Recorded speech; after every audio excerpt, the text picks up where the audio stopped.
Hey, it's Darren Lee. Leonard Williams. This is Justin Burris. Jason McDougal here. Doug Middleton. Darren Roberts. So you're watching NYJFTV. You're watching NYJFTV. So you're watching NYJFTV. You're watching NYJFTV. Go Jets. Go Jets.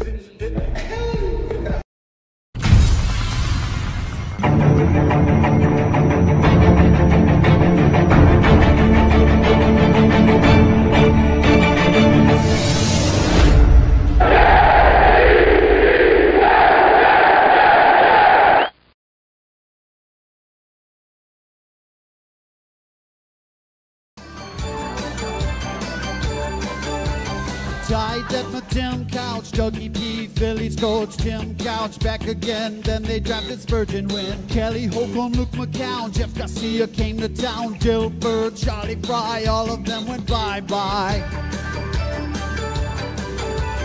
Anderson and Brady Quinn, lots of guys who didn't win. Ken Dorsey, Gradkowski, and we're halfway done. Jake DeLong, Colt McCoy, Seneca, unemployed, Thad, Lewis Whedon, 5-win seasons. Austin Davis, Josh McCown, yes they've had 2 McCown, Shaw, Hoyer, Campbell, it's Manziel. Whitehurst, Kessler, RG3 on IR, and probably as I sing this song they're gonna find another one. The Browns are a dumpster fire. You can be their QB, but only briefly. The Browns are a dumpster fire. You know the season's done when they're in week 1, week 1, week 1, week 1, week 1, week 1, week 1, week 1, week 1. The Browns are a dumpster fire. What's up, everybody, and welcome to another edition of NYJFTV. I'm one of your hosts, Kevin Sirkin. No Rob Carpenter tonight, but we do have Fireman in the house, and shout out to Jay for finding that awesome video, just talking about all the trash Cleveland quarterbacks that we've seen in the past. Getting right into the game, Ed. I am fired up for this one, a chance for the team to finally get over 500. Last week, you mentioned the possibility that this could become a trap game. Listening to the quotes coming out during the week, it seems like the players are saying all the right things. Everybody's staying level-headed. I absolutely loved the note that was left in everybody's locker today, just reminding them, about the 0-16 projections and how everybody had them either 0-16, 1-15, and just, never be content, I'm asking you, how did the Jets avoid a letdown this week and walk out of Cleveland 3-2? Well, just what you're seeing on the screen right now. I mean, everybody projected them 0-16. So unless you're reading your clippings about the last 2 wins, it should be pretty simple. I mean, Cleveland's got a lot of talent. There's a lot of talent on that team. They've accumulated a lot of talent. The problem is the quarterback is turning the ball over a lot. I mean, leads the league with 8 interceptions. So, that's their problem. If I'm Cleveland, I try to run the ball. Try to run the ball on the Jets. That's what I would do. I mean, they've given up 144 yards a game the last 2 weeks. Well, not last week they gave up 175. So I would run the ball and see what happens. I mean, listen, I want to see the Jets win. I think at this point, I think it'll be a disappointment if they don't win. So, I'm anxious to see what these kids, how they're going to play. I want to see the youth. I want to see what happens with this youth and how they, come together, stay together, because this will be a big one. They can win this game at 3-2. They'll be fired up for the Patriots. Tell you that. I mean, at that point, all bets are off, because you're talking about 3-2. New England, who tonight, let's see what happens. I think the Bucs actually might take out New England tonight. And at that point, division's on the line, depending on what Buffalo does. I don't think they're going to be able to maintain this throughout the entire season. And just looking at this game, though, Cleveland compared to last year, I actually think this is a more beatable team. They traded away Joe Hayden, Terrell Pryor, who was roasting Revis all day last year. He's gone in Washington now. I just don't think that they have enough playmakers to keep up with what we can do on defense if we bring the same defense that we've had the last 2 weeks. Well, we were lucky to win that game last year. We were there. Me and you were there. We were all there. First half. And, I mean, the first half, we looked horrible. I was calling out Mo Wilkerson. I mean, he came on in the second half. The team came on in the second half. And it still wasn't an easy, they were lighting up Revis. They were lighting up our secondary. So, it's a different ball game now. These young guys are playing. I don't like that Darryl Roberts is nicked up, and now we're hearing Burris got hurt today in the practice, his foot. So, I don't want to see that. Let's see what happens. They got to stop the run. Stop the run and make Kaiser beat you. That's what you got to do. And McCowan's got to continue to do what he's been doing. Don't turn the ball over. Run the ball. The key to football is running the ball and stopping a run. It's a formula for winning. It's the bottom line. And, let's see what happens. I know you guys are going to be all jacked up, fired up. I heard there's going to be some crew going out there. I'm a little jealous. I wish I could get out there, but I got something going with my son at college. We're going to have your helmet, man. We're going to be rocking it. Section 112, right behind the Jets bench. And again, if there is one fan base out there that is worse than the Jet fans, being there last year in Cleveland, I got to say it's those Cleveland fans. And our good friend Jay, he's actually found some video evidence of this. Let's take a look. Another loss for Cleveland Browns today, as usual. So they need to fire Hugh Jackson. The Browns, unfortunately, are horrible. But beyond that, I think that all NFL plays should be challengeable, because there was a scoring play that the Bengals had. There was obviously masks to the face. Peppers got pulled down by his face mask. Everything should be reviewable, and I think that Goodell should retire. At some point, us Cleveland Browns fans have to fight back and get our money back for these ticket prices. Hugh Jackson, Jimmy Haslam, this is what you wanted. You guys don't want a team, we'll leave. We'll have the Cavs and the Indians. That's it. The product I've seen on the field is probably the worst that I've seen in my life, and I'm 50 years old. They suck. They really suck. Kaiser, man, stop throwing the screen passes, get in the shotgun, give Duke some more shots. You guys literally need to get it together. This is terrible. The Browns gave them all they have today. Even though if they lost or win, they still get everything they got. We are very young. Give it 3 years, and we will be in the playoffs. Right now, it is going to be painful. The Browns are bad. So this is my first game in Cleveland, and I had a great time. Wonderful facilities, wonderful city, but I wasn't very pleased with the product on the field. I think that the GM should get fired. I think the coach should get fired. The Browns lost, but we still have faith in the Indians and the Cavs. Go Tribe! Go Tribe! Funny, man. That's what it's all about right now. It's all about the Indians, about the Cavs, Browns sitting in the toilet right now. It's tough being a Brown fan. I mean, I feel for those people. That's an organization, man. I mean, the Cleveland Browns are they're an original NFL team. I mean, I hate seeing that. Honestly, I hate seeing that. I feel for them because, us as Jet fans, next year will be 50 years. We haven't won a world championship. I mean, and those fans are going longer than that. So I don't take any glory in that. Like that. I don't ever want to see that. I want to see that from the Giants. I want to see that from the Cowboys, the Steelers, the teams that have won. Those are the teams you want to see down and out. These other teams, Detroit, Cleveland, San Diego, you want to see these teams, come up in the NFL. You want to see other teams win. I mean, who wants to see that? So, I feel for those fans, honestly. But if there's one thing about Cleveland that hopefully this would teach some Jet fans that are still, believe it or not, talking about the tank, that's an organization that's been in the dumps for about a decade now. They've been tanking. They've had top picks every single year. They've drafted, you saw how many quarterbacks, and where are they right now? They haven't gotten any better because they haven't drafted quality players. The goal of this season is to get young quality players. And if the result of that is winning some games and you have a worse draft pick, then so be it. We've seen Dak Prescott, Russell Wilson, all these other guys drafted in the later rounds. You have ways to you can get a quarterback. There's going to be a ton of free agent quarterbacks this year. Terry Bridgewater, Alex Smith, Drew Brees. You can get a quarterback somewhere. Here's a perfect example of what I'm going to tell you is now. Andrew Luck. Okay? Andrew Luck was the #1 pick. Look at the beating he took. And now you're seeing what the end result is. Now the guy can't get on the field.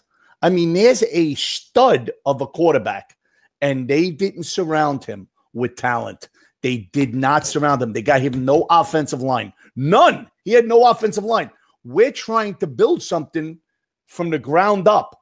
We're trying to offensive line. You got young guys. You got young tight ends. You got young wide receivers. You got young running backs. You got a young kickers you have now. You're starting to see this punter starting to maybe knock. I don't want to say too much. You're starting to make a move. You got your defense. All right. Hopefully these linebackers are starting to get it. All right. You got young guys on the defensive line. We got all young guys. We got the safeties in the back end. I mean, come on. You know, this is what we wanted as fans. You got to have that. We'll get the quarterback. The quarterback will come. If we got to go up and draft, you know, and spend some money with, you know, draft picks, then we'll do what we have to do. But let's see what happens first. Let's let these guys grow. They're starting to get a locker room in there that they're hungry. You see them. You see what and the home of the Jets. I mean, you got to love that as a fan. You can't be going with this tanking. I mean, for once, me and Joe Benigno are on the same page. For once. I mean, this idiot is finally, you know, he's on the same page. He doesn't think that we should tank. Thank God. It's the only thing we agree on. But, you know, come on. We got a nice team. Let's see. Let it keep going. I mean, I didn't like to see Donahue getting hurt there with his elbow. Now he's out. I don't like that. I mean, you know, we don't never want to see injuries. And this kid looked like he was going to just start coming on. You know, I think he was just starting to make a move. You know, it takes a little time. But our offensive line, like you were talking about Monday, look at what we got. Quavale came in, Dozier came in, right? Ijalana. I mean, we got a little depth now. Knock on wood. You know, Brian Winters is back. Carpenter is a beast. Carpenter doesn't get enough ink. That guy should be an all-pro this year. If he ain't an all-pro, there's something wrong. Look at the holes that guy blows up. Most of the time, they run to his side. I mean, look at the tape. You see a bang. He's just laying guys out, man. It's unbelievable. I love it. Me too, man. And, you know, the biggest thing that you said was about the culture change, right? Having all these younger guys coming in to take away what we saw last year, which were the veterans, the egos. There's none of that this year. You know, we mentioned it on the Monday show. These guys are all playing together. They're playing for each other. It's a united team. And as a fan, it's so much fun to watch that. You know, you can tolerate losses when you know these guys are out there giving it everything they have. When it's last year, you can't sit through that. That shit will drive you nuts. And so, you know, going back to the game really quick, you brought up DeShone Kizer, the 8 interceptions he has already. The one thing, though, that does concern me a little bit is his mobility. You know, we faced Tyrod Taylor week 1. He gave us some trouble. You know, the front 7 had some troubles maintaining their gap responsibilities. So what are the Jets going to have to do differently to control Kizer this week? Stay in your lanes. Make your reads. Don't over-pursue. Don't over-pursue. Contain. I mean, that's the outside linebackers. They got to contain. You know, you got your defensive ends. When they're playing a front 4, which they do sometimes, the end's got to contain. You can't over-pursue, you know, especially with a kid like this, you know. It's once again, it's going to come down to running the ball, stopping the run. It just is. And you'll see that on Sunday. We should be dominating the line of scrimmage. Now, they only give up 84, 85 yards a game. They've been solid. They're pretty good at the run. I think it was 84.4 yards. So, you know, it's not going to be easy to run. You know, sometimes you got to pass the ball to set up the run, you know, and we're capable of doing that. I love what Curse is bringing to the table. I think he's an influence in these young guys. You know, you're starting to hear that Darius Stewart and Hanson are getting a little more reps in practice. That's what I heard this week. I'm hoping that's the case. You want to see these young guys get infiltrated. I know Jalen Marshall's coming back. It looks like he's going to be activated. See what happens. But he's another young guy. So, I mean, we drafted him. So I don't have a problem with that. You know, these young guys, they're all young guys. I mean, Curse is young. You know, I'm not going to worry about all rookies. Every rookie's got to play. I mean, you know, they'll get their chance when the time comes. We got a nice nucleus. Let's keep it going. And yeah, sticking with the offense before we turn it over to some questions, the one thing that does have me a little bit concerned on offense is going up against Greg Williams. You know, we know he's one of the better defensive minds in football. He'll get after you on the blitz. In fact, I think Cleveland's the #1 team in blitzing right now, but I think they're last in pressure, which says a lot. But they are getting Myles Garrett back this week. What kind of impact do you think he might have? Well, listen, you know, our running backs, what I like is McGuire picks up he's good at picking up the blitz. And Bilal Powers, definitely. Bilal's always been good at picking up the blitz. So, you know, that's a plus. When you have these guys where you can get the read and see the blitz, you can go to the strong side, and pick that up. So Jets got to just continue doing what they're doing. Like John Morton says. He said today on a press conference, we treat this game like it's a playoff game. Like we're trying to get in the playoffs. We got our backs against the wall. We're 0-0. We're trying to win a game. Yeah. So let's continue what he's doing. You know, I like his innovative mind. I mean, he has so many different wrinkles. I think he'll have an answer, you know, for Greg Williams. You know, the key is to me, the key is to this week, that defense has to step up. The Jets defense, you have Kaiser as a rookie. Shut the running game down. Contain him and make him throw the ball. Make him throw the ball. That's the key. Make him throw the ball and pick him off. Make him make mistakes. You know, I don't give a rat's ass if we win that game 15-14. I don't give a rat's ass. Just win the game. Whatever it takes, win the game. Come out of there with the win, and then we'll talk about it. Sounds good to me, Ed. All right, so let's turn it over to some questions. We got quite a few. The first one, we'll go with Phil Rodriguez, who has a comment about McGuire and Powell. He thinks they're a good combo. What will Forte's role be on Sunday versus Cleveland if he plays? It won't. He won't have a role. First off, they're going to let that injury is going to lag, like we said Monday, like Rob was saying. That injury is going to lag. Even if it's not lagging, it's going to lag. With the way these kids are playing, why in God's name would they put him in? For what reason? What's the reason?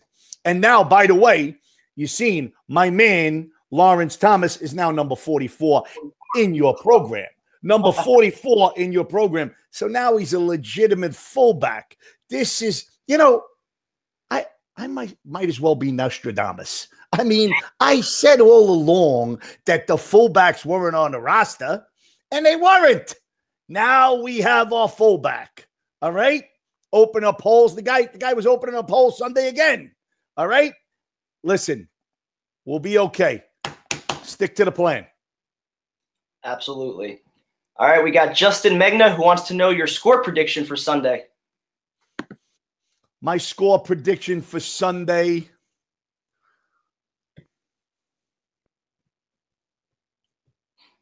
17-16, Jets. I will take that.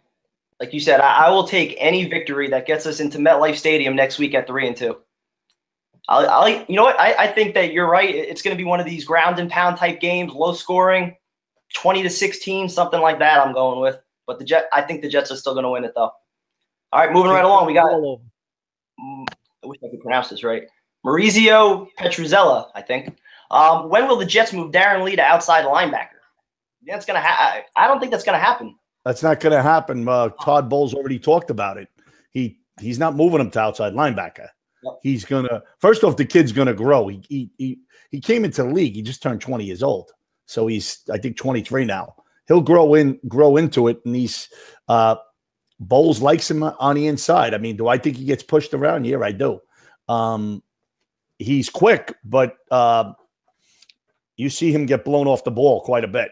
So I understand your point. Believe me when I tell you, but Bowles isn't going to do it. You know, I like when they put this Julian Stafford in there. I've been saying this all along. You know, there's rundowns. I mean, I understand the other kids cover the tight end and running backs out of the backfield a little better than he does. But they got to mix and match. That guy's only been playing 2 or 3 snaps. I mean, I think you can get him in there for 10 or 15 snaps. I mean, I don't see why he can't get in there for 10 or 15 snaps. I think Stafford has earned that. So, and when Lee went out for a little bit last week, we saw Stanford come in and he made an immediate impact. You know, so I definitely think he should be aligned. He's a good player, and he's a Wagner boy. He's a local boy from Wagner. I like it. That is correct. All right, going right along. John McDonald, can Bilal Powell eclipse 1,000 yards this year? 1,000%. Absolutely. If they keep him on the field, Listen, I don't have a problem when McGuire's in there. I had a problem when Forte was in there. Bilal Powell gets better as he gets more carries. They're worried about him getting nicked up. They're worried about him getting nicked up because he does get nicked up, but he's just got that burst of speed. He's elusive. He's a great blocker out of the backfield, picks up the blitz well, catches the ball. He's great at screens. Love his screen game. This kid looks like McGuire. Looks like he's going to be a chip off the old block. With you're talking about a 4th round pick and a 6th round pick. Those are steals. So listen, that's what I want to see. I don't want to see any part of Forte, to be honest with you. I agree. All right, a few more questions before we wrap up. We got J-Force. What do you see our Darius Stewart's role being this season? I think you'll see him get into the game. He'll get into the flow. Slowly. I was surprised he didn't play a little more last week. But they got Robbie Anderson and Curse, and they're playing Curly. They're playing Curly right now. Darius Stewart, obviously, who knows what's happening in practice? Who knows how he practices? We could sit here all we want. Maybe he's not proving himself in practice. All right? They're probably giving him opportunities. We don't really know that. That's where we're not privy to. We don't know what's going on in practice. They do. You got to have your faith in the coach, knowing that, listen, these are the guys that are making plays. These are the guys that are practicing hard. I'm not saying he's not practicing hard, but there's got to be a reason. Also, he's young. It takes time in this league. This is the NFL, not for long. Listen, the NFL, you don't just come in and make an impact. There's a few guys that do it every year. But if you look at the base of the rookie classes, they don't make big impacts. Most of them don't make it till the 2nd, 3rd year. It's just the way it is. The speed of the game is totally different. Everything's different. The game plans, everything is different. It's not like college. So, who knows? I think the kid is going to eventually, I think as the year goes on, you're going to see that kid more and more, my opinion. Yeah, I want to see Stewart as much as anybody, but if you look at the 3 wideouts that they're playing right now with Curly, Curse, and Anderson, not only are these guys catching everything thrown at them, but they're also making the tough catches too. And that was something that we did not see at all last year. With Marshall dropping all those passes, even Quincy Enunwa, he had 17 drops last year. And I can't even recall one ball that they've dropped in the first 4 games right now. They're catching everything thrown their way, and they're making plays. So until that stops, I don't really see our Darius Stewart getting involved too much. Well, I'd like to see him in Stewart's because he's a big boy. And I think a blocking too, because our receivers right now are little guys. Curse and Curly are little guys. And then, Curse is a good blocker. Curly, he's okay. That's why he got cut with the Jets the last time. Robbie Anderson, he needs to put weight on. Come on. He's just speedster, but that's it.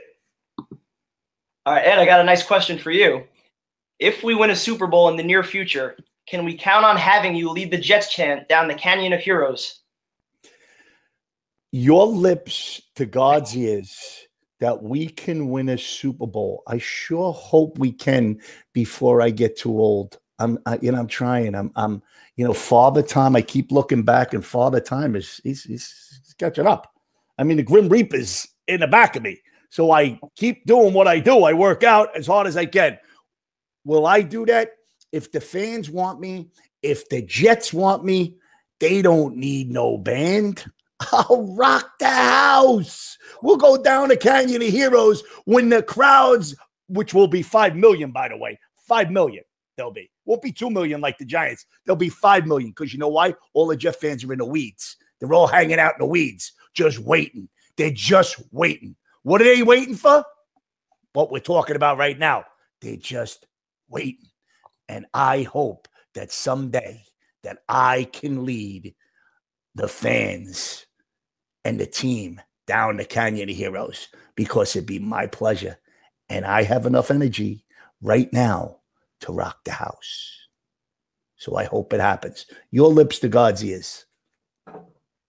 Can't wait for that day, Ed. Long for it. All right, and our final question comes from Steven Dobeck. Also, I know I can't, but could either of you believe that Jamal Adams fell to number 6? I'm still pretty shocked by it. Ed, how about you? You know, he was a safety. So the other guys that went before him, you know, a lot of times they don't take safeties. You know, don't take them high. You know, usually your high guys are the quarterbacks, tackles, pass rushers, and cornerbacks. Those 4 guys. Those 4 positions get taken before anybody else. Quarterback first, left tackle, pass rusher, corner, in that order. So they're down the list. So he went 6. So he could have went 5. You know, we're lucky. We got 2 guys at number 6 in the last 2 out of 3 years. The only guy is the other number 1 in between them was this meathead, number 58. He still aggravates me. I hope he gets with it. So we'll see. All right. Well, again, thank you to all the fans for all the questions. We apologize for some that we couldn't get to tonight. Make sure you guys are tuned in on Shindig. All right. If you want to come on live, ask a question or just vent, ask a comment, anything, get on Shindig, download the app. We'll bring you on at the end of the show. Also, check out fanduel.com/NYJetsFans. All right. We got our weekly fantasy league going on. It is now live and active for week 5. Get signed up on that. We're giving away all sorts of cash and great prizes. Also, Cleveland, get your seats. SeatGeek.com. All right. Use promo code NYJF. You'll save $20. Make sure you get them in section 112, right behind the Jets bench. We're going to be rocking that place all day long. Yeah. We're bringing the helmet. We're bringing everything. All right. So check it out. Join us. We're going to be tailgating in the West 3rd lot. Come out. Have a great time. Go Jets. Thank you again for everybody that tuned in. We'll talk to you again next week. Go Jets. Let's go.